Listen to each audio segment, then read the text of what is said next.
வீட்ல இருந்த கார் எதையும் காணும், எங்க போச்சு? கார் எப்படி தனியா போவோம்? ஆளாளுக்கு ஓடிட்டு போயிட்டாங்க.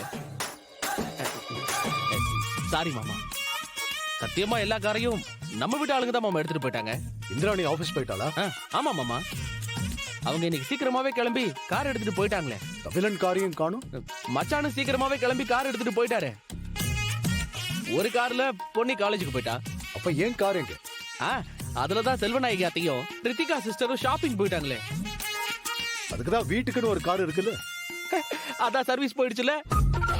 இப்ப நான் எப்படி ஆபீஸ்க்கு போறது? டைம் ஆயிட்டே இருக்கு.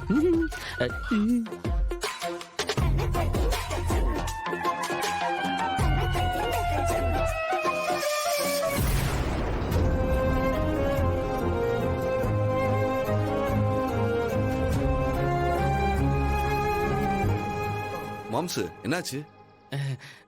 ஒண்ணும் இல்ல சிவா, மாமா ஆபீஸ் போறதுக்காக கிளம்பி வந்தாரு. பார்த்தா இங்க ஒரு காரையும் காணும். மாமா எப்பவும் போல டயத்துக்கு தான் வந்தாரு. ஆனா இன்னைக்குன்னு பார்த்து மத்தவங்க எல்லாரும் கார் எடுத்துட்டு சீக்கிரமா கிளம்பி போயிட்டாங்க. மாமா இப்போ ஆபீஸ்க்கு எப்படி போறதுன்னு தெரியாம நின்னுட்டு இருக்காரு. இதான் விஷயமா? இருங்க, நான் கேப் புக் பண்றேன், அதுல போக சொல்லுங்க. அதெல்லாம் ஒண்ணும் வேண்டாம் மாப்ள. சரி, அப்ப வெயிட் பண்ண சொல்லுங்க, நான் போய் ஆட்டோ பிடிச்சிட்டு வந்துடுறேன். மாப்ள, அதான் எதுவும் வேண்டாம்னு சொல்றேன்ல. இதுக்கு எதுக்கு நடுவில் என்ன நிக்க வச்சிருக்காங்க?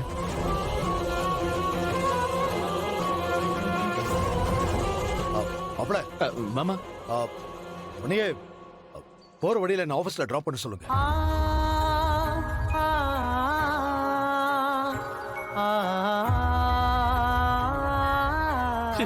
சிவா, நீயே டிராப் பண்ணிருவியாப்பா?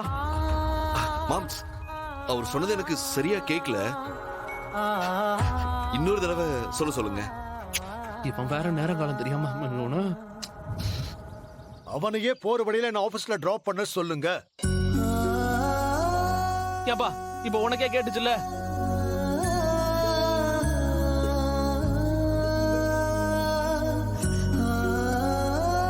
என்ன கூட்டு போறானா இல்ல கேப் புக் பண்ணட்டுமா? வாங்க போலாம், வாங்க.